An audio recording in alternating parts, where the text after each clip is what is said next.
যারা আল্লাহর ওলিদের মাজারে হামলা করে, যারা ওলিদের সাথে বেয়াদবি করে, এরা রসুলের সাথেও বেয়াদবি করেছে। যারা নবীদের সাথে বেয়াদবি করে, তারা আল্লাহর সাথেও বেয়াদবি করেছে। যারা মাজারে হামলা করেছে, তাদের আকীদা হলো আল্লাহ মিথ্যা বলিতে পারে, আল্লাহ ওয়াদা খেলাফি করিতে পারে। রসুল পাক সাল্লাল্লাহু আলাইহি ওয়াসাল্লামকে সাধারণ দুশগুলো মাটির মানুষ বলেছে। রসুল পাককে নাউজুবিল্লাহ কাওবা ও রাকাল বলেছে। যারা, তাদের কাছে ঈমান থাকতে পারে না, তাদের কাছে না ইলম আছে না ঈমান আছে। সুতরাং আজকের এই সমাবেশে সীমাবদ্ধ থাকলে হবে না। আমার এটা আখেরি মেসেজ। আমি একটি আবেদন রেখে যাব, যারা সংশ্লিষ্ট যারা আছেন, আহলে সুন্নাত ওয়াল জামাতের আকীদার পক্ষে, সুন্নিয়তের পক্ষে কথা বলার জন্য যারা এই বিশাল ব্যবস্থাপনা করেছেন, আমরা তাদেরকে আন্তরিক মোবারকবাদ এবং ধন্যবাদ জানাচ্ছি। কোরআন পাকের মধ্যে আল্লাহ রাব্বুল আলামিন ইরশাদ করেছেন, ইন্নাল আরদা ইয়ারিসুহা ইবাদিয়াস সালিহুন। যে সমস্ত উলামায়ে কেরামে মাজার শরীফে হামলা করা হচ্ছে, এরা আল্লাহর বন্ধু, তাদের দুশমন। এরা কিন্তু আল্লাহর বন্ধু, তাদের দুশমন। আল্লাহ রাব্বুল আলামিন কোরআনে পাকের মধ্যে বলেছেন, ইন্নাল আরদা ইয়ারিসুহা ইবাদিয়াস সালিহুন।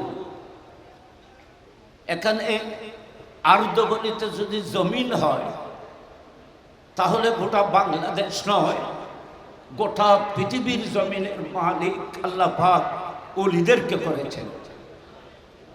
আর যদি এখানে আরদ বলিতে যদি জান্নাত হয়, তাহলে আল্লাহ পাক রব্বুল আলামিন কোরআনের ভাষায় পরিষ্কার করেছেন, আমার ওলিরা জান্নাতের মালিক।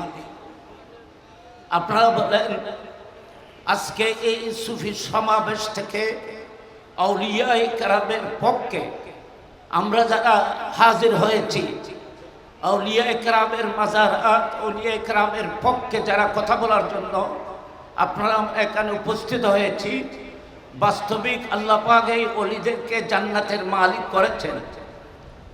দুনিয়ার, আমরা বাংলাদেশের জমিনের মালিক বলবো না, গোটা পৃথিবীর জমিনের মালিক আল্লাহ পাক আউলিয়ায়ে কেরামকে করেছেন।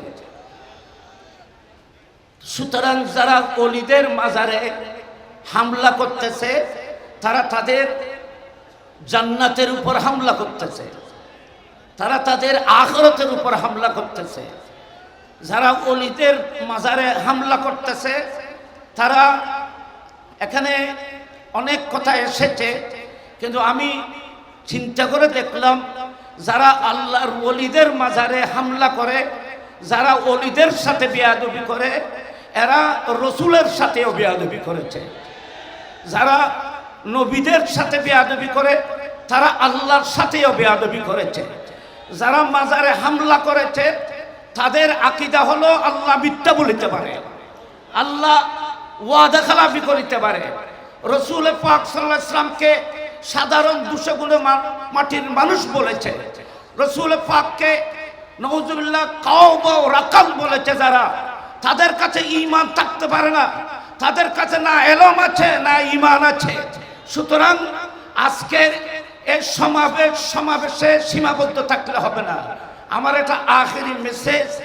আমি একটি আবেদন রেখে যাব, যারা সংশ্লিষ্ট যারা আছেন, আজকে বাংলাদেশের মধ্যে এটা একটা নতুন ইতিহাস হয়ে গেছে, এটাকে যেন সামনে আরো বেগবান করা হয়। ঐক্যবদ্ধভাবে এই সুফিবাদী সুন্নি সমাবেশকে আরো সামনের দিকে এগিয়ে নেওয়ার জন্য যত কিছু কার্যক্রম করতে হয়, ঐক্যবদ্ধভাবে আগামীতেও এই আজিমুস শান মাহফিলকে আরো সুন্দরভাবে কল্পনা ধারণার বাইরে কামিয়াব করে, আপনারা সবাই এটাকে কামিয়াব করতে চান কি চান না? সবাই চান কি চান না বলেন? এবং সবাই ঐক্যবদ্ধ থাকবেন আগামীতে আহ্বান করে। আরেকটা কথা হলো, যে কোনো মুহূর্তে মাজারের যে কোনো জায়গায় হামলা হলে আপনাদেরকে অবশ্যই সচেতন থাকতে হবে। যদি এর সংগঠনের পক্ষ থেকে ডাক দেওয়া হয়, আপনাদেরকে মাঠে ময়দানে ঐক্যবদ্ধভাবে নেমে আসতে হবে, ঠিক কিনা বলেন? এই আহ্বান রাখে আমি আমার কথাকে শেষ করলাম।